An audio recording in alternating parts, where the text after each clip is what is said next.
विद्यार्थी मित्र हो, आपण मागच्या तासिकेमध्ये राजकीय पक्षांची वैशिष्ट्यांची चर्चा त्या ठिकाणी केलेली होती. राजकीय पक्षांची वैशिष्ट्यावरून आजच्या काळातील राजकीय पक्षाचं स्वरूप आपल्या लक्षात येते. आज आपण राजकीय पक्षांचे जे वर्गीकरण आहे त्याचा देखील वापर त्या ठिकाणी केलेला होता. परंतु आजच्या तासिकेमध्ये आपण आज राजकीय पक्ष कोणकोणते प्रमुख राजकीय पक्ष आहेत, त्यांची ध्येय धोरणं काय आहेत याची चर्चा त्या ठिकाणी करणार आहोत. मग आज आपण ज्या राजकीय पक्षाची निर्मिती स्वातंत्र्यपूर्व काळामध्ये झालेली आहे, स्वातंत्र्यपूर्व काळापासून जर विचार केला तर आजतागायतपर्यंत ह्या राजकीय पक्षाचं अस्तित्व भारताच्या राजकारणामध्ये टिकून राहत आलेलं आहे. एवढंच नव्हे, प्रदीर्घ काळ भारताच्या राजकीय सत्तेवरती काम या पक्षाने केलेला आहे. तो राजकीय पक्ष म्हणजे भारतीय राष्ट्रीय काँग्रेस होय. या इंडियन नॅशनल काँग्रेसची स्थापना 1885ला सेवानिवृत्त सनदी अधिकारी ॲलन ॲक्टिम ह्यूम यांच्या नेतृत्वाखाली त्या ठिकाणी करण्यात आलेली होती. इंग्रज या ठिकाणी आपला राज्यकारभार करत असताना अनेक प्रकारच्या सामाजिक, राजकीय, शैक्षणिक, सांस्कृतिक सुधारणा त्यांनी या ठिकाणी केलेल्या होत्या. मग यांना कुठंतरी एक वाचा मिळाली पाहिजे म्हणून एक व्यासपीठाची गरज इंग्रजांना देखील निर्माण झालेली होती. हाच उद्देश ठेवून त्या ठिकाणी राजकीय इच्छाशक्ती जागृत ठेवून काही सनदी अधिकारी तसेच भारतातील काही प्रमुख नेते मंडळी यांनी एकत्र येऊन राष्ट्रीय काँग्रेसची स्थापना त्या ठिकाणी केली गेलेली आपल्याला दिसून येते. सुरुवातीच्या काळामध्ये राष्ट्रीय काँग्रेस ही फक्त लोकांच्या समस्या सोडवण्याचं काम त्या ठिकाणी करत होते. लोकांचे जे काही शैक्षणिक, सामाजिक, जे सांस्कृतिक प्रश्न होते ते शासकीय पटलावरती मांडण्याचं काम किंवा ध्येय धोरणं त्या ठिकाणी सत्ताधारी पक्ष पुढे मांडून ती कशी पूर्ण करता येईल याचा दृष्टिकोन त्या काळामध्ये या संघटनेनं किंवा राष्ट्रीय काँग्रेस पक्षानं त्या ठिकाणी मानता येईल. सुरुवातीला राष्ट्रीय काँग्रेस ही देखील एक संघटनाच होती, लोकांचे सामाजिक सांस्कृतिक प्रश्न सोडवणारे. आणि खऱ्या अर्थानं मात्र 1887 साली या राष्ट्रीय काँग्रेस पक्षाची राजकीय जागृती त्या ठिकाणी निर्माण झालेली आपल्याला दिसून येते. 1887 पासून काँग्रेसचे स्वरूप बदलून ते संपूर्ण राजकीय झालेलं त्या ठिकाणी आपल्याला दिसून येते. त्यातील काही लोकांनी सामाजिक प्रश्नासाठी राष्ट्रीय सामाजिक परिषद स्थापन केली.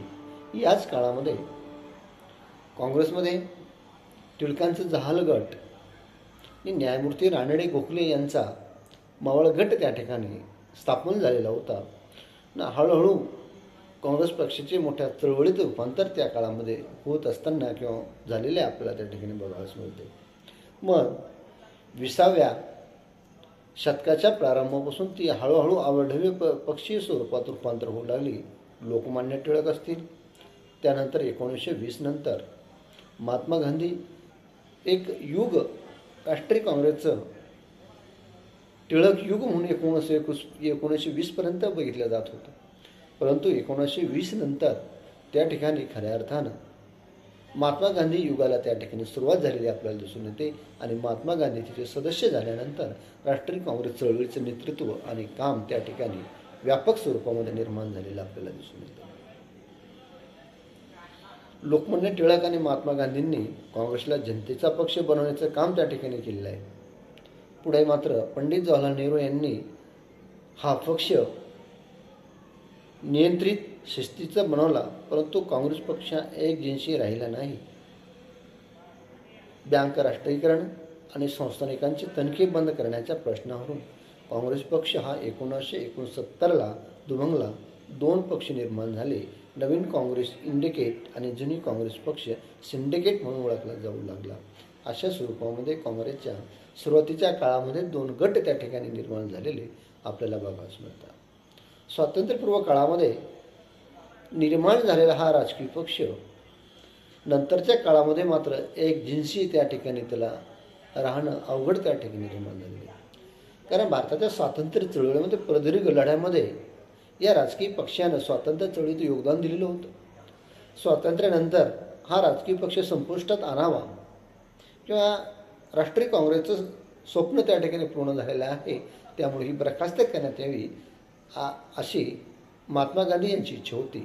परंतु भारताच्या राजकीय पटलावरती एक जिन्सी असलेला एक शिस्तबद्ध असा राष्ट्रीय पक्ष एकाकी संपुष्टात आणणे हे तत्कालीन परिस्थितीला अनुरूप राहणार नाही अशी पंडित नेहरू यांची इच्छा होती.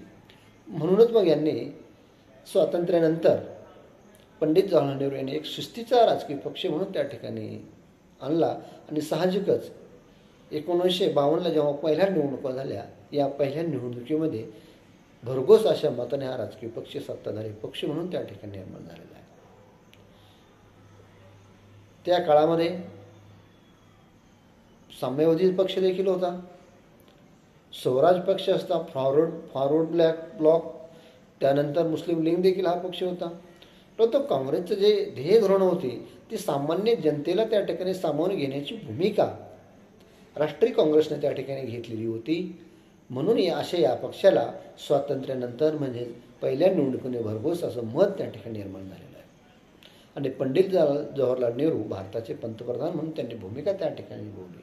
खऱ्या अर्थानं राष्ट्रीय काँग्रेसनं जी काही ध्येय धोरणानंतरच्या काळामध्ये ठेवलेली होती ती पूर्ण करण्याची भूमिका त्या ठिकाणी प्रामाणिकपणे केली गेलेली आपल्याला दिसून येते. मग या ठिकाणी मिश्र अर्थव्यवस्थेचा त्यांनी स्वीकार केलेला आहे. सत्तेची पळ ही सामान्य लोकांपर्यंत नेण्याचं काम सर्वप्रथम राष्ट्रीय काँग्रेस या पक्षाने केलेलं आहे. मग याचे फळं सत्तेची पळ ही सामान्य लोकांना, दीन दबुळ्यांना, गरिबांना, अनुसूचित जाती जमातींना देखील मिळाली पाहिजे. मग यासाठी अनेक योजना राबवण्याचं काम त्यांनी त्या ठिकाणी केलेलं आहे. पण जशी एक दिवशी काँग्रेस ही निर्माण झालेली होती, या काँग्रेसमध्ये अनेक गट जे व्यक्ती किंवा अनेक विचारधारा व्यक्ती त्या ठिकाणी समाविष्ट होत्या.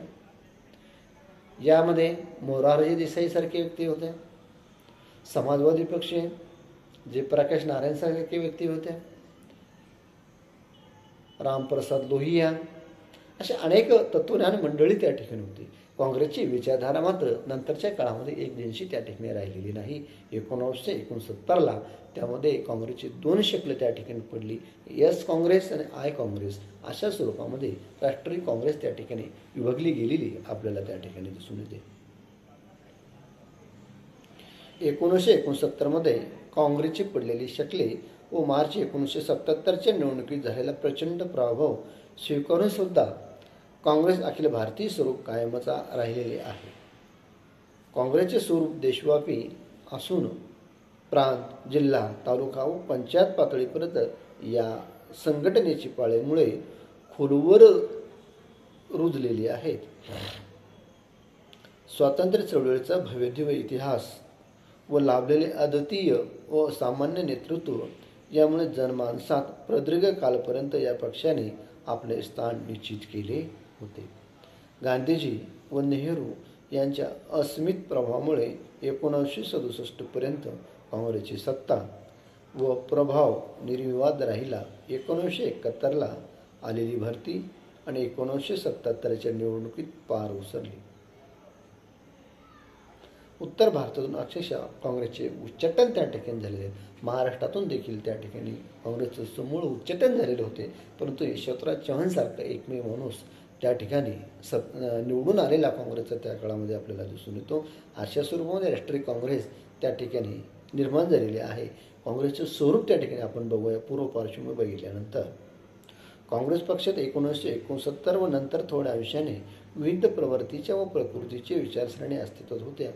उजवे, डावे, मध्यममार्गी, पुरोगामी, जैसेथेवादी, प्रतिक्रियावादी, पुराणमतवादी, श्रीमंत, मध्यमवर्गीय इत्यादी अनेक लोकांचा प्रणव होता. साम्य असलेल्या प्रत्येक हितसंबंधाचे व्यक्तिमत्वाचे लोक या पक्षात आहे. या पक्षात लखोपती, उद्योगपती, जमीनदार, शेतकरी, साधू, टोळीबाज, प्राध्यापक, आंतरराष्ट्रीय राजकारणाचे तज्ज्ञ, संकुचित मनोवृत्तीचे उदार अराजकवादी, साम्यवादी, तपस्वी, कट्टर मुसलमान व हिंदू यांचा समावेश असलेला हा बहुरूपी पक्ष त्या ठिकाणी आपल्याला दिसून येतो. म्हणजेच राष्ट्रीय काँग्रेसचे स्वरूप त्या ठिकाणी बघत असताना काही सगळ्या क्षेत्रातील मंडळी त्या ठिकाणी काम करत होती. प्राध्यापक, इंजिनियर, डॉक्टर, जमीनदार, बेरोजगार सगळे त्या ठिकाणी आपल्याला दिसून होते. वेगवेगळ्या विचारधारेचे लोक देखील होते. एक कट्टर हिंदू होते, कट्टर मुस्लिम होते, अशाच रूपामध्ये तपस्वी देखील होते, साम्यवादी देखील त्या ठिकाणी होते. अशा स्वरूपाची विविधतेने भरलेली काँग्रेस त्या ठिकाणी खऱ्या अर्थाने काम करत असताना आपल्याला त्या ठिकाणी दिसून येते. या स्वरूपाबरोबर राष्ट्रीय काँग्रेसची रचना कशा स्वरूपाची आहे हे देखील आपल्याला या ठिकाणी बघणे क्रमप्राप्त ठरते.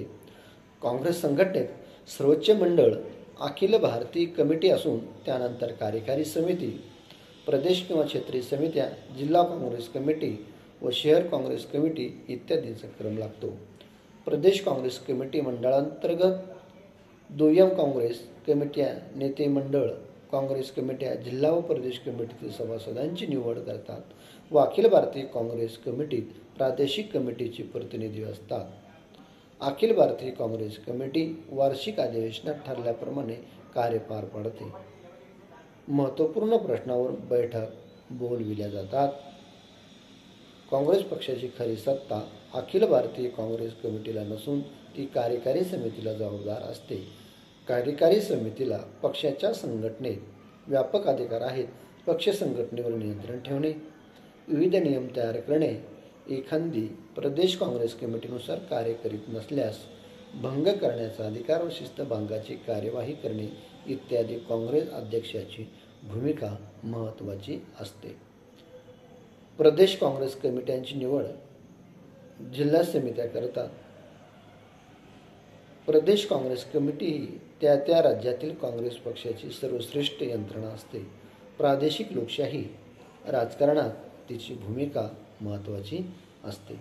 काँग्रेस पक्षाचे वर्षातून एकदा अधिवेशन भरते. काँग्रेसच्या सर्व सदस्यांनी निवडलेले सुमारे 5,000 प्रतिनिधी वार्षिक अधिवेशनात सहभागी होतात. पक्षाचे सर्वसाधारण धोरण या अधिवेशनात ठरत असते. काँग्रेस पक्ष व शासन यांचा संबंध निर्माण करण्यासाठी कार्यकारी समितीची एक पार्लमेंटरी उपसमिती तयार करण्यात येते. या उपसमितीचे मुख्य कार्य म्हणजे निवडणुकीच्या घोषणापत्रात दर्शविलेल्या धोरणानुसार शासन चालविण्यास मदत करणे हे होय. अखिल भारतीय समितीची एक केंद्रीय कचेरी असते व तिथून सर्व प्रादेशिक कमिट्यांवर नियंत्रण ठेवण्यात येते. इतकेच नव्हे तर खेड्यापर्यंत काँग्रेसचा संदेश पोहोचविण्याचे कार्य देखील केले जात असते. अशा स्वरूपामध्ये काँग्रेसची रचना त्या ठिकाणी दिसते. जशी संसदीय लोकशाहीमध्ये लोकांचा राज्यकारभार करण्यासाठी एक शिस्तबद्ध अशी यंत्रणा त्या ठिकाणी कार्य करत असते, तशा स्वरूपाचे राजकीय पक्ष कोणत्याही व्यक्तीच्या कमांडवर चालता कामा नये यानुसार अनेक पातळ्यावरती रचना त्या ठिकाणी केली गेलेली आपल्याला काँग्रेस पक्षामध्ये दिसून येते. यामध्ये काँग्रेस कमिटी असेल, या कार्यकारी मंडळाचे प्रत्येक प्रादेशिक लेवलवरती अनेक कमिट्या देखील तयार झालेल्या आहेत. यानंतर जिल्हा कमिटी असेल, तालुका कमिटी असेल, एक कार्यकारी समिती त्या ठिकाणी असते. असे सर्वसाधारणपणे लोकशाही स्वरूपाप्रमाणे त्यांचं काम त्या ठिकाणी चालत असताना आपल्याला दिसून येते. अखिल भारतीय जी परिषद त्यांची जी असते त्यामध्ये प्रादेशिक पातळीवरील काँग्रेसमधून अनेक सदस्यांची निवड त्या ठिकाणी केली जात असते. अशा स्वरूपामध्ये काँग्रेसची रचना त्या ठिकाणी आपल्याला बघायला मिळते. एक प्रकारची लोकशाहीचं स्वरूपच त्या ठिकाणी आपल्याला दिसायला येतं. अशा स्वरूपामध्ये काँग्रेस पक्षाची रचना हा एक महत्त्वाचा विषय आजच्या या तासिकेमध्ये आपण घेतलेला आहे. आज आपण या तासिकेला पूर्णविराम देऊया. सर्वांचे मनपूर्वक आभार व धन्यवाद.